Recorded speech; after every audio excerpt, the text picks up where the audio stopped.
Bienvenidos una vez más a El Comentario, un programa realizado por Agustín Sancho Cubero.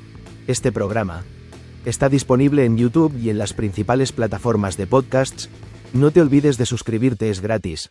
A continuación empezamos el programa. En pleno corazón del siglo XVI, cuando España era la potencia más formidable del planeta, se desarrolló una anécdota tan peculiar como reveladora, una que mezcla diplomacia, orgullo nacional y un toque de absurdo. El incidente del Escabel, entre el embajador español y el embajador francés en la corte del Papa.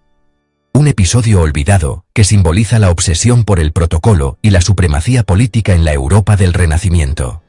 El escenario es Roma. En el año 1661, durante el papado de Alejandro VII. La ciudad eterna, más allá de su papel religioso, era también una arena diplomática donde se libraban batallas silenciosas por la influencia y el prestigio. En esa época, los embajadores no eran simples enviados, eran representantes del alma de un imperio, y cualquier desaire o detalle, mal calculado, podía ser interpretado como una afrenta al honor nacional.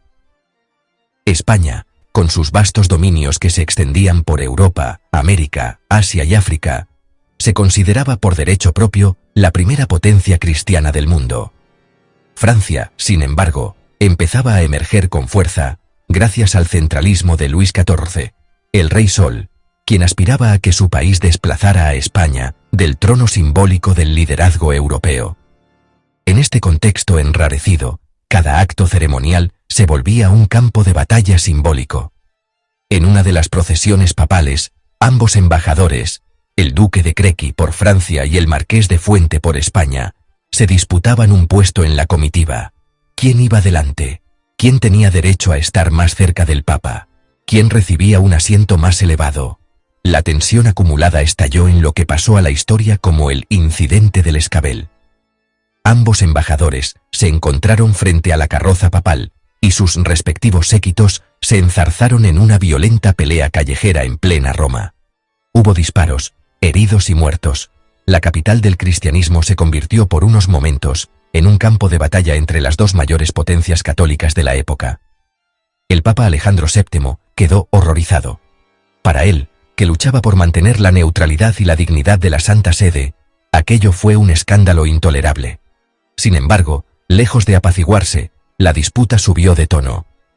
El rey Luis XIV, furioso, exigió que España se disculpara y que el embajador español fuera castigado.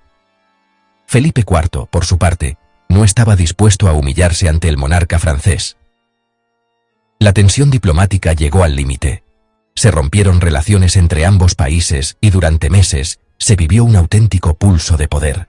Al final, las presiones internacionales y el desgaste llevaron a un gesto sin precedentes. España accedió a disculparse oficialmente, pero no sin antes hacer constar que no reconocía la supremacía de Francia, sino que lo hacía en aras de la paz cristiana. Esta anécdota, que hoy puede parecer una escena tragicómica, revela mucho más de lo que aparenta. En el fondo, representa la lucha por el simbolismo, por la imagen, por los pequeños gestos que, en la política internacional de entonces, eran considerados vitales. La altura de un escabel, el orden de entrada en una procesión, o el tipo de saludo recibido podían alterar el equilibrio entre reinos. Pero no es la única anécdota española cargada de ironía y simbolismo. Sigamos viajando en el tiempo. En el siglo XIX, durante la invasión napoleónica, tuvo lugar un episodio tan surrealista como valiente. La defensa del cuadro de las Meninas, por parte de un humilde vigilante del Museo del Prado. Durante el saqueo de Madrid por parte de las tropas francesas, muchos palacios y edificios fueron arrasados. Los museos no fueron la excepción. Los soldados buscaban tesoros artísticos para enviarlos a París, al servicio de la gloria imperial de Napoleón. Un grupo de soldados irrumpió en el Prado con la intención de arrancar los cuadros de Velázquez y Goya. Pero un anciano vigilante, cuyo nombre se perdió en la historia, se plantó frente a las Meninas con una escoba en mano. No tenía armas, ni rango, ni autoridad. Solo tenía una misión autoimpuesta: no dejar que tocaran la obra más emblemática del siglo de oro español. Durante horas se negó a moverse. No entendía el francés, pero gritaba en castellano antiguo: «Por encima de mi cadáver tocaréis esto». Los soldados, entre risas y confusión, intentaron apartarlo, pero su tenacidad causó tal revuelo que un oficial superior francés intervino y, sorprendentemente, decidió respetar su valor. «Este cuadro debe de valer algo si un viejo está dispuesto a morir por él», habría dicho, según crónicas posteriores.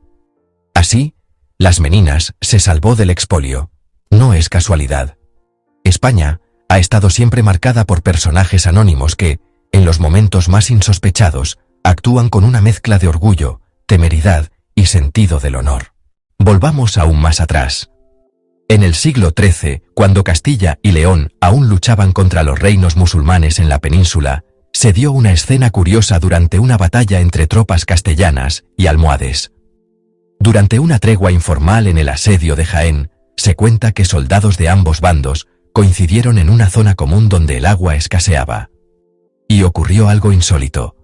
En vez de luchar, comenzaron a hablar, compartir pan, vino e incluso a jugar a los dados.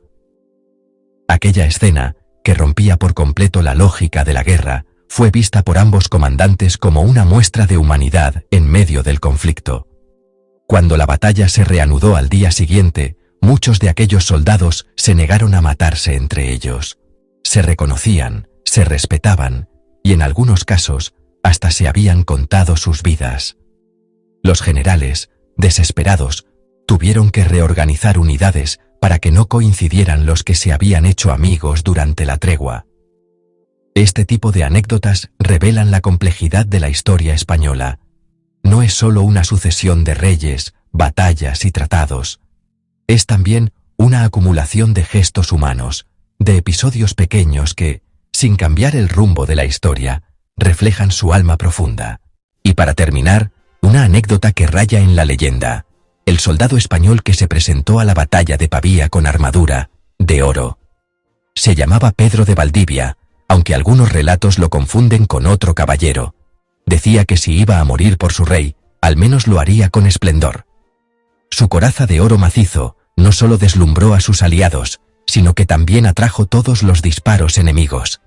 Fue herido, sobrevivió, pero su armadura se convirtió en símbolo de la arrogancia y del valor desmedido que tantos cronistas asocian con los tercios españoles.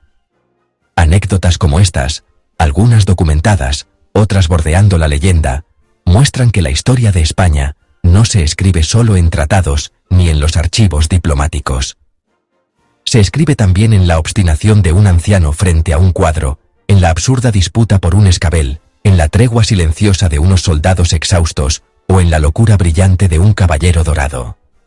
En esas grietas de la gran historia asoman los matices que la hacen verdaderamente memorable.